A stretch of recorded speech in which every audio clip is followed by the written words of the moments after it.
Welcome, one and all, to the latest instalment of Reese Rambles. This is episode number 27, although I guess with the bonus episode that went out earlier this week, I guess this is actually episode 28. But no, I will keep the typical sequence, and the special bonus episodes, as and when they do happen, will be in addition to the regular scheduled programming, because it's not like I've already overcommitted myself to too much stuff as it is.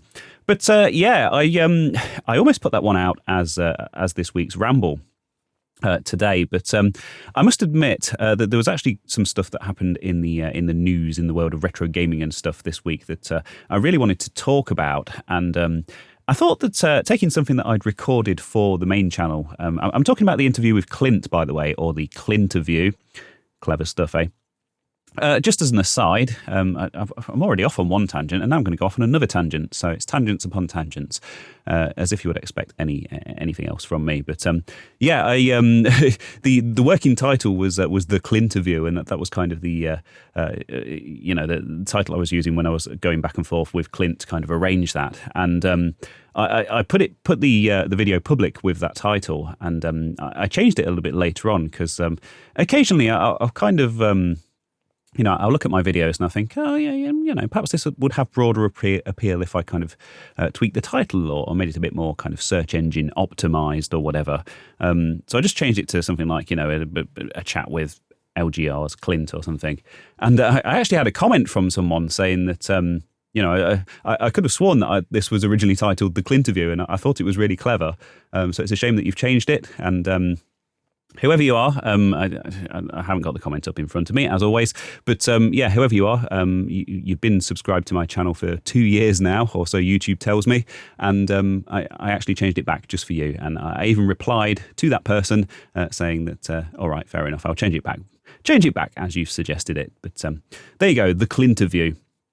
But I recorded that chat with Clint, and I was going to put it out today as the regular Ramble, and I thought, no, it's different enough that it deserves to go out as its own kind of special bonus separate thing. If you haven't seen that or you haven't heard it, you can listen to it right here, wherever you are listening to this, unless that's on YouTube on Reese Rambles, the second channel, because like I say, that was recorded as a main channel thing, and of course I will link to it down below so you can go and check that out.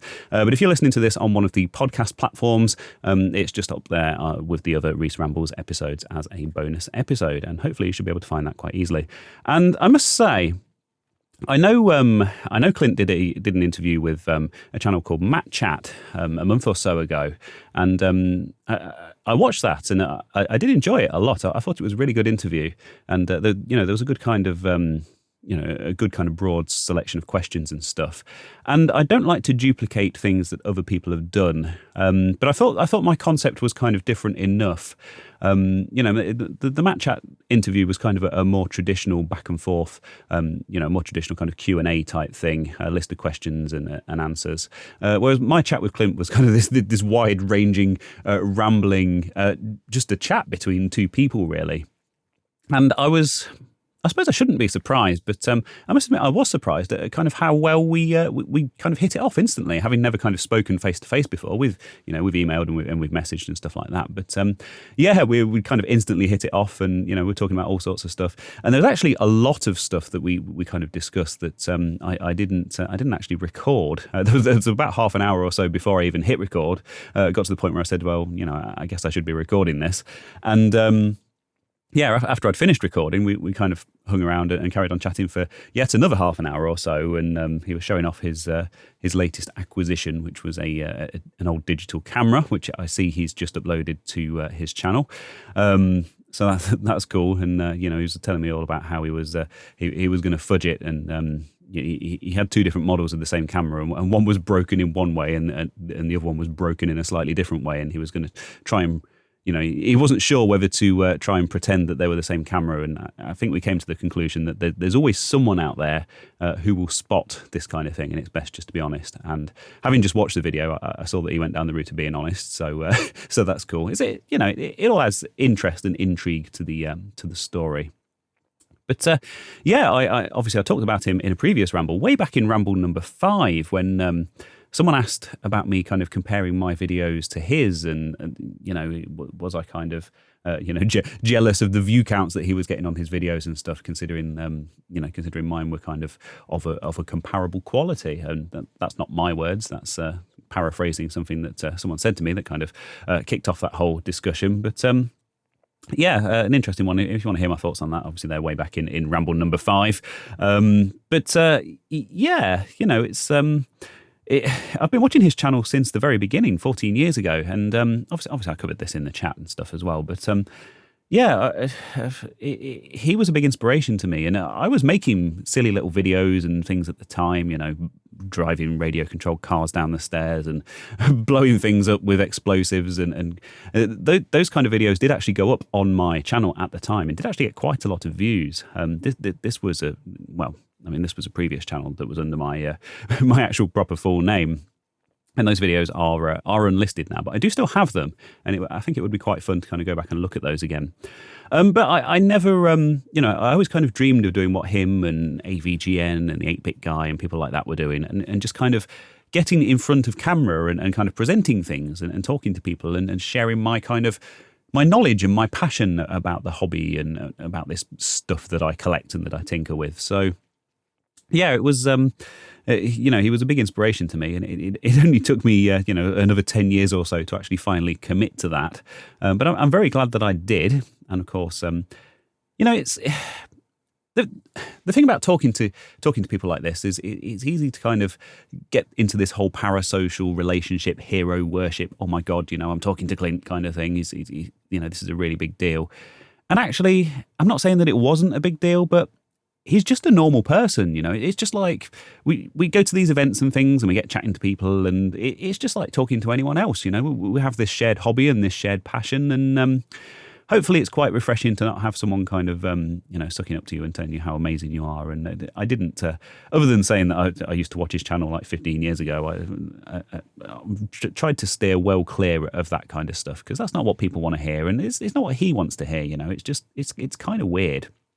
He does like regular, he does monthly Patreon updates, which is another thing that I really need to sort of get back onto and start doing again. I've done a few in the past, but I am very conscious of the fact that I've missed a few due to various other commitments. But he does monthly Patreon updates, and in his latest one, he was talking about weird encounters with fans and people like taking pictures of him from the other side of the street when he was having his lunch, and sending them to him, not in a creepy, threatening way or anything like that, but just saying, "Hey, Clint, I saw you having your lunch earlier, but I didn't want to disturb you, so I took a picture of you from the other side of the street instead." It's like, you think that's better? But I guess people kind of get used to weirdness, and so it was quite surprising and quite interesting. I knew that I was on his radar, but I wasn't quite aware that he'd been sort of religiously watching all of my videos since 2020, which is, I guess, we actually kind of discussed this a little bit later on, and kind of, I wasn't recording at the time, but it was basically due to Neil from RMC and my kind of participation in the live streams, and obviously I bought that IBM NetVista and got the NetVista Club mug, and Clint is also a fellow member of the NetVista Club, also a fellow mug owner. And that's kind of how he came across my channel, and he's been watching my stuff ever since, and has been a big fan, which is a bit weird to think about, I guess, but. Hey, what more of an endorsement could you possibly want? And it's very motivating. It's very motivating to hear that kind of stuff. That so someone who inspired me likes my stuff. It's quite validating and good to hear. But anyway, on the topic of interviews and things, there may be some others on the horizon. I have been chatting to someone else, a fellow YouTuber who's quite interested in doing a bit of a chat soon. I don't want to make it a regular thing on my channel, because it's not, there are people out there who are far better at interviews and stuff. And much as I enjoy chatting to people, and much as people kind of enjoy watching those, I am spread quite thinly, as I've kind of already alluded to a couple of times, and I am kind of already committed to various other things. But maybe, if I was like a full-time YouTuber and had that kind of time on my hands, maybe I'd set aside a day a week to kind of chat to people and kind of put that out as a regular thing. But as of now, it's not something that I really want to commit to in future. But of course, when these opportunities come up, I will take them and I will put them out on the channel because evidently people will find them interesting. And I kind of I think I owe everyone a big thanks, really. I know I thank my viewers and my supporters a lot, but it comes from a very genuine place because when I first started this, like, what was it? It's getting on for like 4 years ago now. There's no way I would have envisioned myself in 4 years' time sitting down and talking to Clint from LGR and just kind of chatting, as equals and as peers. And it's I guess when you think about it, it is a bit weird, but I couldn't have got here without my viewers and without my supporters and, without people who kind of motivated me to get to this point with the channel. So, big thank you to you. And of course, the people who listen to the Rambles, I think, are particularly dedicated, hardcore fans. So, he's obviously there's that digital camera video that I've just mentioned. There's also the NetPliance eye opener video that he just put out, which of course I would also like to draw your attention to, just because I mentioned this in the chat with him as well. Just because I'm a really big fan of that kind of early 2000s era of kind of weird internet appliances and, very highly specialized things, but particularly the ones that people kind of hacked and added extra functionality to. I actually made a video on my channel about the Flip video camera, which I did briefly mention. And of course there was the Chumby as well, which I don't own and haven't made a video on. Which also came up in the conversation. And the NetPliance fits into that whole category as well. And it turns out when he opened it up that it was just like a bog standard Socket 7 PC inside running QNX. And turns out you can actually modify the BIOS and get it to boot into Windows and stuff, which is an avenue that he's exploring, hopefully for a follow-up video. And hopefully I've also inspired him to do the Chumby as well, because I think that was quite an interesting story with quite an active hacking scene around it at the time. But had a load of fun chatting to Clint this week. The video's gone down an absolute storm. The comments on that are just brilliant. If you have a scroll through them, there's so many positive comments, and people who are huge fans of his, and people who are proud of me and happy for me for sort of sitting down and talking to him and doing a decent job of it and stuff. And it's been received really well, and it's been a very encouraging and very motivating and validating week for me on the channel. So just wanted to share some good news, I guess. So, of course, there was one big piece of news this week in the retro gaming sphere, which absolutely couldn't pass me by as a guy sat here currently in a room absolutely surrounded by Atari branded stuff. And that is, of course, the 2600 Plus, which is the just announced re-release of the Atari 2600, the home console that put that company on the map way back in 1977. Although, of course, at the time it was known as the VCS, the Video Computer System, and they were already on the map because of their arcade stuff and their Pong stuff and everything else. And also, it's not the same company. But all of those caveats aside, this actually looks like a really cool thing. In fact, it looks like a really cool thing to the point that I've actually ordered one. Which is unusual for me in a modern day Atari. I appreciate. I also talked about them last week as well. So they're obviously making a lot of the right moves. They seem to have they've had a change of management in the past couple of years, and they seem to have put the whole crypto and hotel rubbish behind them that they kind of were talking about a few years ago when the brand first re-emerged yet again. And they're doing good things. Obviously leaning very heavily on nostalgia and on their older stuff, which I can't say I blame them for, although it would be cool to see them innovating a bit more. They did that VR game, didn't they? Although even that was kind of, playing heavily on Atari history and nostalgia. But this console is a re-release. It's a remastered reimagining of their original cartridge-based home console, and it's based on the 4-switch model, the later one from kind of 1980-ish. But it's really, really authentic looking. I think it's slightly smaller than the original. And of course, when I get my hands on it, I will be putting them side by side and making a video all about that. And of course, I'll also pop it open and see what's inside. I know it's some kind of ARM-based SoC thing, which isn't surprising, that's running like software emulation, but it'd be interesting to see how it interfaces with the cartridges and stuff, because it supports the original Atari 2600 and 7800 cartridges, because of course they were the same physical size, and the connector was physically the same as well, because those consoles were compatible with each other. And it has a DE9 joystick ports, 2 of those, just like the original, and it works with original joysticks. And it also works with the original paddle controllers, the original rotary controllers for like driving games and stuff. And not only that, but they've reissued those and made modern versions of the original joystick and paddle controllers. And it comes with 1 joystick. And you can also buy a set you can buy a set of paddles which comes with a cartridge which has paddle games on it. Like I say, in addition to it also supporting the original controllers and all of the original games. I say all of the original games. I was looking at the compatibility list earlier, and there are a few that don't seem to work for some reason. So I'm not quite sure why they're not supported by their particular emulation. That would be interesting to find out. Perhaps there will be a firmware update or something later on that will enable support for those. I'm fully expecting this thing to be, busted completely wide open by the hacking community within days of them getting into people's hands. People running Doom on them and all that kind of stuff. I absolutely would not surprise me at all if that happened, and I'm very much looking forward to that happening. So this console, obviously, it has a HDMI port on it, so you can connect it to modern TVs. Apparently it has widescreen support. Hopefully that doesn't mean stretching all of the games and completely ruining the pixel aspect ratio.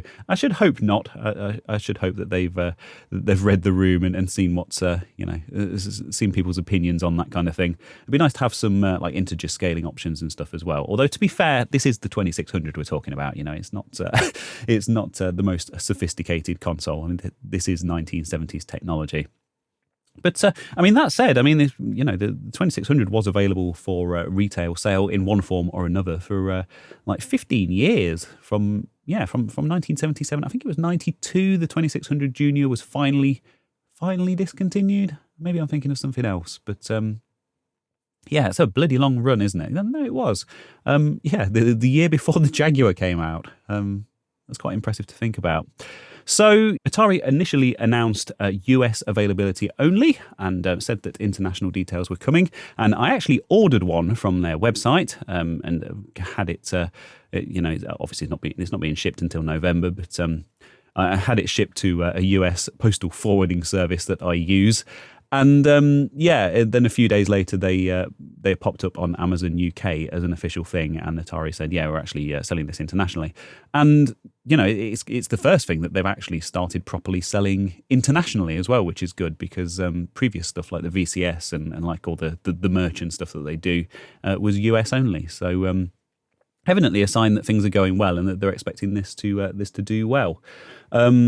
Like I say, can't wait to get my hands on it. It's $129.99 in dollars from the Atari US website, and surprisingly enough, it's not $129.99 in pounds, which was very good of them. It's actually $99.99, so it's £100 for this thing. A really nice looking piece of hardware with a joystick and with, I think it comes with 10 games on a cartridge, like a multi-cart thing. Support for all the back catalogue of games, works with HDMI monitors and TVs and stuff. And I actually think it's well worth the price, and it's, a really nice little package. So, of course, I've ordered that. I also ordered one extra joystick and the paddle controller with the paddle games, and as soon as that arrives, I will be unboxing it, tearing it down to see what's inside, and putting it through its paces with some original cartridges, because there are some interesting questions around it. Does it play PAL and NTSC games? Does it, obviously I'll have to go through the 7800 games and see how well they play. Does it work with flashcards and stuff like that? Of course, these are all questions that remain to be answered, and that I hope to answer on Control-Alt-Reese just as soon as I get my hands on this thing. But cool looking piece of hardware, and Atari kind of doing some positive stuff, and looks like things might be going in the right direction. So I thought that was, again, worth acknowledging. So, another week, another classic 90s FPS remaster from our good friends at Night Dive Studios. And I should add, I haven't actually acknowledged this in previous Rambles, but they're actually owned by Atari now, which was a bit of a weird deal that kind of went through kind of somewhat quietly a while back, and I know a lot of people were quite negative about it because of the people that were running Atari at the time. But yeah, it seems they've been left to do their thing and kind of get on with their amazing 90s first-person shooter remasters. Of course, very recently we've had Rise of the Triad and we've had Quake 2. I have played some Quake 2 actually. I should probably talk about that. But yeah, the latest announcement is Dark Forces. Now, if you've been watching my channel since the beginning, you'll know that I have a bit of a relationship with this game. Way back in the deepest, darkest depths of 2020, I did some streaming from some classic PCs. It was predominantly PCs rather than consoles, and had a really nice little community around my streams, and we'll kind of hung out and chatted in the evenings and stuff. And one of those streams became quite legendary because I played Dark Forces, which was it's a Star Wars themed first-person shooter made by LucasArts back in the 90s, and it was a really revolutionary game at its time. And it wasn't. It's not one that seems to be very widely remembered. It has quite a cult following, and I think people have a lot of respect and and are aware of it. But it just didn't seem to be as big as Doom and Quake and all that kind of thing at the time. I think that's fair to say. And, I'll be the first to say it, and this probably isn't going to go down with a lot of people. And, people are probably going to think less of me for saying it, but it has to be said.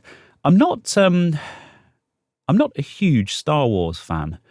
I don't dislike it. I've seen the movies; they're okay. It's spaceships and lasers and aliens and that kind of stuff. It's all cool. A bit of action and classic story and all of that kind of stuff. But I'm just not really massively kind of passionately into it like some people are. I just never really got into the whole thing. And when I played the game actually back in the day when it was new, I kind of knew even less about Star Wars, and I just kind of.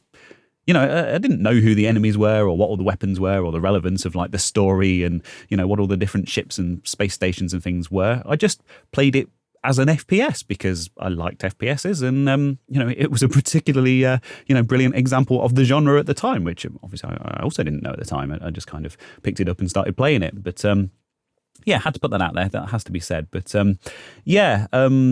on the topic of that stream that I did back in the day, there's one level, and this is why the part about me not being a Star Wars fan is relevant. There is one level that's like a sewer level, and the whole thing's just like flooded with this. I mean, what we called at the time stormtrooper poop.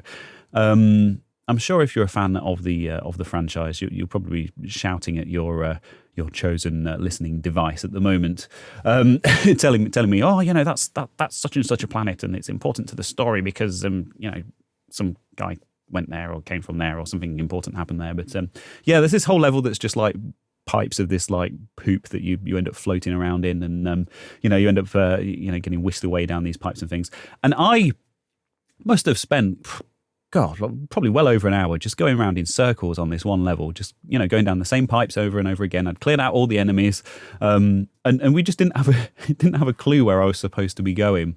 And there's like a bit where you switch a switch and it opens different kind of gates in these sewers that you then go down. And it turns out that you had to kind of revisit a specific one and then like turn a specific way in a specific place. But I'd completely forgotten about that level. I must have got stuck when I played it back in the 90s as well as a kid. But it was just hilarious. Just everyone just laughing at me, having a good laugh at my expense, at my complete and utter ineptitude at trying to complete this level. And Stormtrooper poop has become a bit of a meme. So I think when this remaster comes out, I'm going to have to play it on stream. I think it's the least I can do. And it was such a revolutionary game. I mean, it had this music system built in that was called iMuse, and basically the music kind of adapted and changed to the actual action and the areas that you were in and that kind of stuff. Obviously previously we'd had games like Doom where you have just kind of one track that just plays on repeat per level, and iMuse was all MIDI based as well, which was really cool. So if you hooked up an external MIDI device like a Roland Sound Canvas or whatever, you got like the full orchestral, blast in the face with the Star Wars main theme and all that kind of stuff. And of course, the music was all kind of very orchestral and very kind of heavily inspired by the movies and very kind of, really immersive and really, really well done. So it'd be so cool to see that come back. And if it doesn't have that, it will be a major disappointment. And I would hope that they would know that and they would be making it a priority. And yeah, I mean, after having seen the trailer, the only thing that kind of concerns me slightly is the cutscenes. So the game was, at the time, it had these really, really kind of elaborate animated cutscenes that were all like, I'm going to say pixel art, but of course it's not pixel art. It was just, it was just art at the time. But, I think they were like rotoscoped from real live actors where they kind of draw over them and kind of cartoonify it, but in kind of a realistic style. And they were... they were really good. I mean, I didn't have a clue what was going on because, like I say, I'm not a big Star Wars guy. But, the story was really, really good and really, really kind of compelling to watch at the time. But it looks like from the trailer that they've done some kind of cheesy-looking AI upscaling on it, which has kind of smoothed everything out. And I don't like it. I'll put that out there. Hopefully... The one thing I will say about Night Dive is that their games have lots and lots of different options and various things that you can toggle on and off and things that you can tweak.